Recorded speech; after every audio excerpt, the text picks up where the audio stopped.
भी अगर ये खुद को सुधार ले और ये गेट पास, बायोमेट्रिक, 8 बजे से 6 बजे की पाबंदियां, ट्रैक्टर ट्रॉली की फोटोएं, ये तमाशे बंद करें नायब सैनी और बीजेपी सरकार, तो शायद किसान अपनी फसल बेच सकेगा।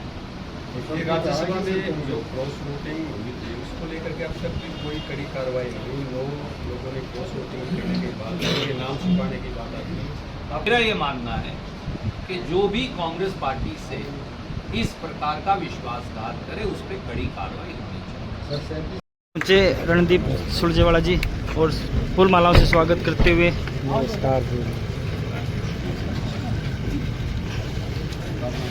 कांग्रेस कार्यकर्ता, साथ में रामकिशन फौजी, पूर्व CPS, फौजीदार की तरफ से, मेरी तरफ से, दोनों भाइयों की तरफ से भी वहाँ पहुँचे। रामकिशन फौजी जी की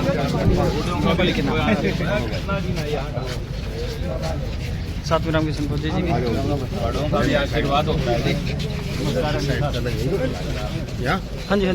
जी हाँ जी। नमस्कार साथियों, सबसे पहले तो सब पत्रकार मित्रों का मैं स्वयं की ओर से, हमारे भाई और साथी फौजी साहब की ओर से, सांगवान साहब की ओर से, हमारे साथी सतेंद्र भाई की ओर से और सब साथियों की ओर से आपका स्वागत करता हूं। आज दो सबसे बड़ी भयंकर समस्याएं हरियाणा की जनता और हरियाणा के किसान और खेत मजदूर के सामने मुंह बाए खड़ी है। पहली समस्या है गेहूं खरीद की। श्रीमान नायब सैनी जी और उनकी सरकार ने एक तुगलकी फरमान जारी कर किसान के MSP को चोर दरवाजे से खत्म करने का षड्यंत्र किया। पूरे हिंदुस्तान में ऐसा क्रूर, किसान विरोधी सर्कुलर, इंस्ट्रक्शन और आदेश कहीं नहीं है जो गैर कानूनी भी है। एक तरफ तो बीजेपी के लोग कहते हैं, प्रधानमंत्री से लेकर नीचे तक, कि किसान अपनी फसल कभी भी कहीं भी देश के किसी भी कोने में बेच सकता है। नरेंद्र मोदी जी रोज ये कहते हैं, शिवराज सिंह चौहान रोज ये कहते हैं, बीजेपी रोज ये बड़े बड़े दावे करती है। दूसरी तरफ क्योंकि 3 काले खेती विरोधी कानूनों से MSP खत्म नहीं कर पाए, तो चोर दरवाजे से एक नया षड्यंत्र बीजेपी ने किया। उस षड्यंत्र के 3 या 4 पहलू हैं जिनकी चर्चा मैं आपसे करूंगा। सबसे पहले ये कह दिया कि हर व्यक्ति जिसने मेरी फसल मेरा ब्यौरा पोर्टल पर जमीन के मालिक के तौर पर रजिस्ट्रेशन की है, उसे बायोमेट्रिक यानी अंगूठा लगाने के लिए मंडी में खुद आना पड़ेगा। अब मुझे ये बताइए, जब किसान 50% पट्टे पर लेकर खेती करता है तो उसका तो बायोमेट्रिक संभव ही नहीं, तो उसकी तो फसल बिकेगी नहीं। तो मालिक को भी नुकसान और पट्टे पर लेकर खेती करने वाले भूमिहीन किसान को भी नुकसान। दूसरा, ट्रैक्टर ट्रॉली पर नंबर लगा होना चाहिए, उसकी फोटो अपलोड होगी तभी गेट पास जारी होगा। आप ट्रैक्टर ट्रॉली बिकवा रहे हो या कणक बिकवा रहे हो? मेरे पास तो किसान के पास तो लगभग 60% किसान के पास तो ट्रैक्टर ट्रॉली है नहीं, किसी के पास ट्रैक्टर है ट्रॉली नहीं। ट्रैक्टर ट्रॉली का अलग अलग नंबर भी हो सकता है। ट्रैक्टर ट्रॉली की फोटो से कणक की बिक्री का क्या कनेक्शन है? मैं तो 4 व्हीलर में लेके आऊंगा, मैं तो हाथी में लेकर आऊंगा, मैं तो ट्रक में लेकर आऊंगा। मेरे को तो किसी ने 4 पहिए का दूसरा कोई वो जो बीच सी का कमर्शियल वाहन है वो किसी दोस्त ने किराए पे दे दिया, आप जैसे ने, उसमें लाऊंगा। कणक की बिक्री का ट्रैक्टर ट्रॉली के नंबर से क्या कनेक्शन है? क्या नायब सैनी जी को इतनी भी समझ नहीं है? तीसरी बात, हरियाणा सरकार ने आदेश जारी किए हुए हैं कि किसान के ट्रैक्टर ट्रॉली को आप ढुलाई के लिए इस्तेमाल नहीं कर सकते। तो भैया ट्रैक्टर ट्रॉली मेरे पास है नहीं, मैं सागवान साहब का उधार लेकर आया या किराए पर लेकर आ गया, तो इनके ट्रैक्टर ट्रॉली का चालान हो जाएगा, क्योंकि आप तो कहेंगे ढुलाई के लिए कमर्शियल यूजेज हो रहा है, वाणिज्यिक इस्तेमाल हो रहा है। हम हर बार मंडी में, आप भी बाकी सब साथी भी, हर बार जब फसल का सीजन आता है, वो चाहे सरसों हो, कणक हो, जीरी हो, कोई फसल, कपास हो, हम हमेशा एडमिनिस्ट्रेशन को कहते हैं भाई इन्हें ट्रैक्टर ट्रॉली वालों को उठान की और ढुलाई की इजाज़त दे दो। वो सब हर बार ये कह देते हैं बीजेपी की सरकार कि हम नहीं देंगे, हम दिया करते थे। तो अब तो आप लाइसेंस ही नहीं देते ट्रैक्टर ट्रॉली से ढुलाई का, तो उसका तो चालान हो जाएगा। तो एक तरफ कह रहे हो ट्रैक्टर ट्रॉली में लाओ, एक तरफ अगर मेरे पास ट्रैक्टर ट्रॉली है नहीं, मैं इनका ला ही नहीं सकता, तो कौन सी बात सच माने? चौथी बात, एक शर्त ये लगा दी कि शाम के सुबह 6 बजे से शाम के 8 बजे के बाद कणक नहीं लाई जा सकती, गेहूं लाई नहीं जा सकती। क्या नायब सैनी जी ये नहीं जानते कि हमेशा जब कटाई का सीजन आता है, एक तो मौसम खराब होता है जैसे हुआ, और किसान तो दिन रात, चाहे वो कंबाइन से कटवाए, अब 80 पैसे कंबाइन से कटवाते हैं, 20 पैसे हाथ से कटवाते हैं, अब तो ज्यादातर कंबाइन से कटवाने लगे। तो कंबाइन तो दिन रात चलेगी, क्योंकि उसको अगले खेत में जाना है, अगले खेत में जाना है, अगले खेत में जाना है, किराया है उसका। अगर मैं खड़ी रखूं तो मुझे किराया ठुकेगा, तो मेरी कीमत बढ़ जाएगी। खड़ी ना रखूं तो किसान तो दिन रात लेकर आता है। तो अगर उसको अब रात के 8 बजे से सुबह 6 बजे तक पाबंदी क्यों लगा रहे हो? मंडी पे ताला क्यों जड़ने लग रहे हो आप? इसका क्या लॉजिक है, क्या अकल की बात है? केवल और केवल ये है कि दिन में जब केवल आप 12 घंटे या 14 घंटे चलाओगे तो लाइन लग जाएंगी। तो मैं ट्रैक्टर ट्रॉली अगर किराए पर लाया हूँ और 3 दिन उसका उठान या उतराई हुई नहीं, तो मेरे को 3 दिन का किराया और जड़ गया। और नायब सैनी जी, क्या आप ये नहीं जानते कि किसान हर ट्राली के साथ नहीं आता है?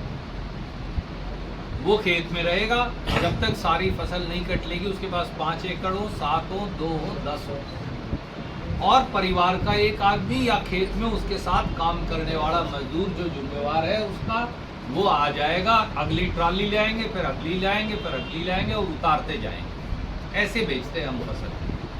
अब मैं एक ही ट्रॉली के लिए 3 दिन लाइन में खड़ा रहूँगा तो वो कैसे आएगा? और जब वो खुद नहीं आएगा और मैंने किसी मजदूर भाई को भेज दिया, उसका बायोमेट्रिक कैसे लगेगा? तो ये सारी पेचीदगियां, अड़ंगे जानबूझकर पैदा की जा रही है ताकि किसान को एमएसपी ना देना पड़े। दूसरी तरफ किसान पर हमेशा परमात्मा की मार भी पड़ती है, इस बार भी पड़ रही है। आज सुबह मेरी माँ का फोन मैंने कर लिया आते हुए, चिंता में बैठी हुई, बोली यहाँ तो ठंडी हवा चलने लग रही है, मेरी तो कणक जो है वो सारी गिरेगी, आज भी बेचने लगेगी। स्वाभाविक है, किसान को तो यही चिंता है सबसे ज्यादा। पिछले 3 दिन से और अगले 2 दिन की भी ये मौसम विभाग का अनुमान है, पूरे हरियाणा में ओलावृष्टि, आंधी और बारिश की खबरें हैं। अब मैं और आप जब बात कर रहे हैं, इस समय हिसार में बारिश हो रही है, जींद के काफी हिस्से में बारिश होने लग रही है, कैथल, कुरुक्षेत्र, यमुनानगर के काफी हिस्से में आधी बारिश की खबरें। क्या करे किसान? मंडी में आप ये कह के रिजेक्ट कर देते हो तेरी तो फसल में नमी है, सब बारिश में ले आऊंगा तो नमी नहीं होगी, तो सूखी कैसे झाड़ लगाऊं, उसके ऊपर पक्के लगाऊंगा, वो तो नमी होगी। नमी आप रिलैक्स नहीं कर रहे। पिछली फसल का मुआवजा आपने नहीं दिया, जो फसल खराब हुई थी। इस फसल का मुआवजा देने के लिए आपने कोई स्पेशल गिरदावरी नहीं करवाई। किसान कहाँ जाए? और खेत मजदूर, गरीब रविदासिया, गरीब वाल्मीकि, गरीब बैकवर्ड, जो कंधे से कंधा मिलाकर किसान के साथ दो रोटी कमाता, वो कहाँ जाए, वो क्या करे? तो ये सारा षड्यंत्र एमएसपी को खत्म करना है।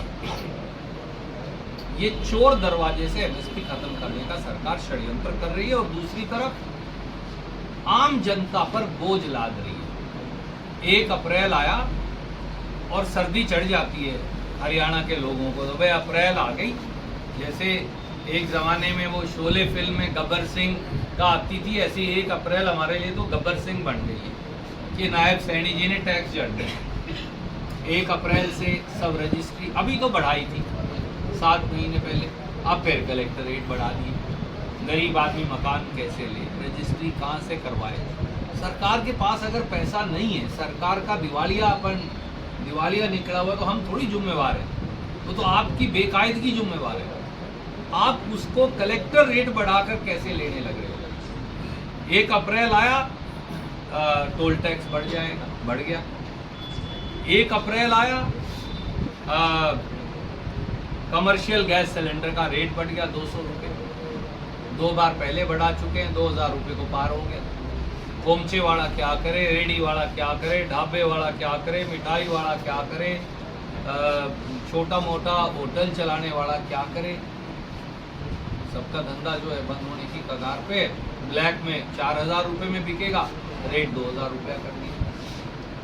1 अप्रैल आया, जो नायरा एनर्जी, जिसे एसआर ऑयल कहते हैं, पहले अपने यहाँ तो बहुत नायरा के पंप थे, उन्होंने 5 रुपये 30 पैसे प्रति लीटर 26 मार्च की रात से पेट्रोल के रेट बढ़ा दिए और 3 रुपया प्रति लीटर डीजल के रेट बढ़ा दिए नायरा एनर्जी ने।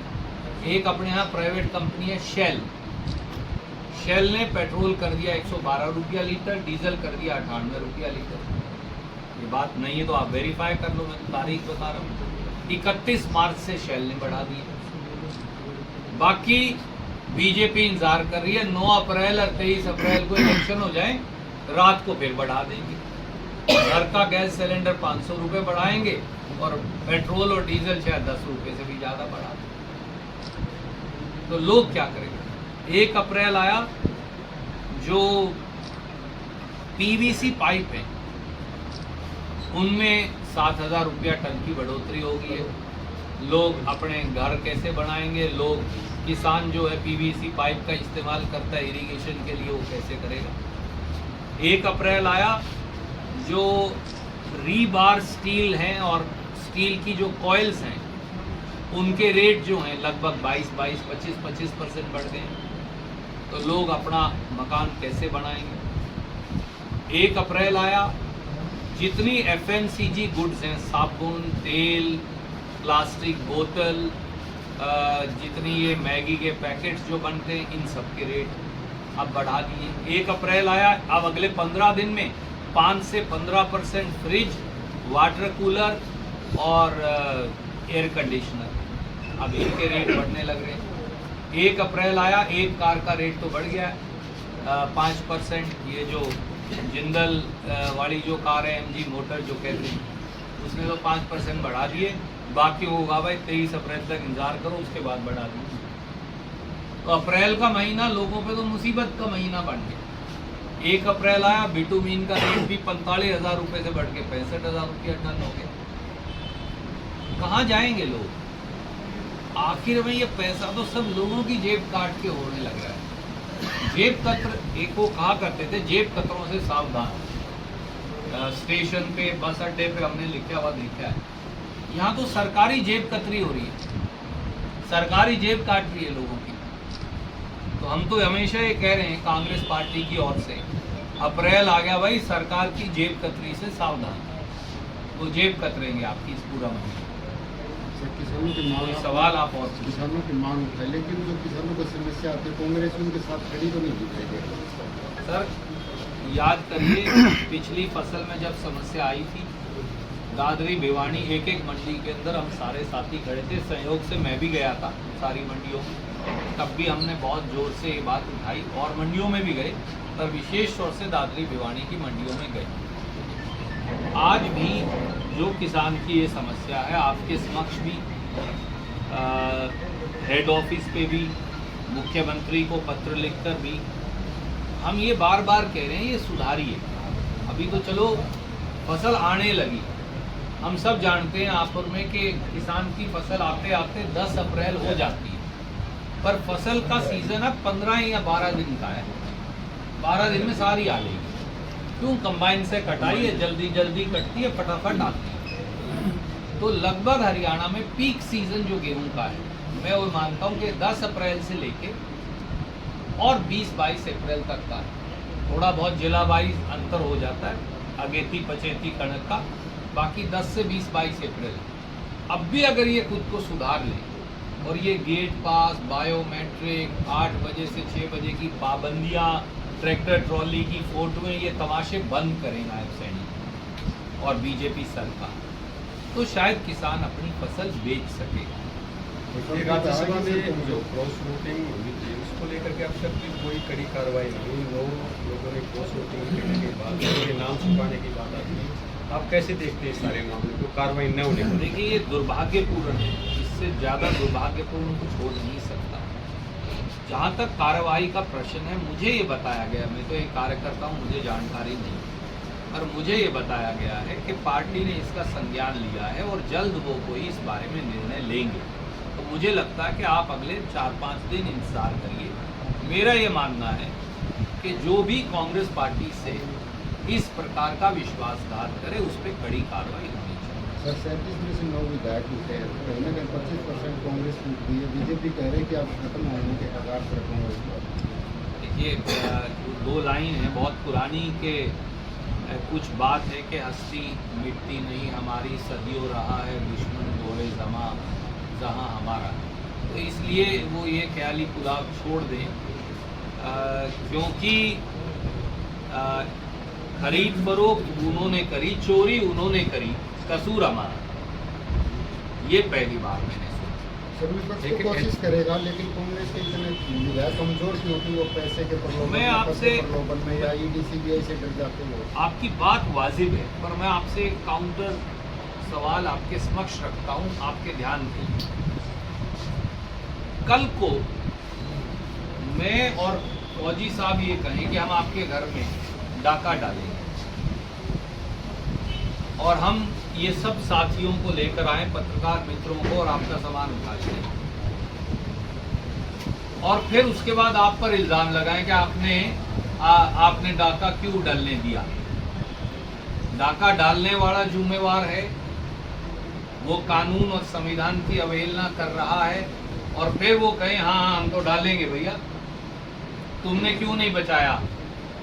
तो ये प्रजातंत्र की मर्यादाओं, मूल भावनाओं, संवैधानिक परंपराओं और हिंदुस्तान में संविधान के बरखिलाफ है, अपराध है जो वो कर रहे हैं। तो वो अपराध भी कर रहे हैं, चोरी भी कर रहे हैं और सीना जोरी भी, ये नामंजूर। सर 25-26 साल से ये हो रहा, कभी पैन कांड, कभी सही कांड, कभी कुछ हो रहा। आप जब राजस्थान से एमपी बने, कहीं ना कहीं पता जा रहा था कि डर है कि हरियाणा में कोई खुदा नहीं हो जाए, तब तो बीजेपी कहीं थी नहीं। देखिए सर, ऐसा है, कई सालों से हो रहा है। तो वाद विवाद कितना भी, जो आपने बात पूछी, पहली बात पार्टी कार्रवाई करेगी, मैं कह रहा हूँ थोड़ी देर इंतजार करेंगे।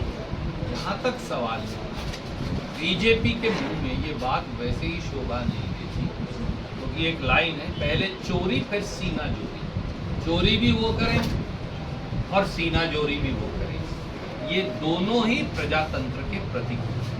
सर बर्खास्तगी क्या हो सकती है इस मामले में? बर्खास्तगी होती है 2027 में, फिर राज्यसभा के चुनाव, फिर तो बिल्कुल फ्री हो जाएंगे विधायक। देखिए, मेरा ये मानना है बात कि पार्टी इस बारे में निर्णय करेगी, मैं उस पर कोई टिप्पणी करूं, मुझे तो निर्णय करना नहीं, तो ना मेरा अधिकार क्षेत्र है।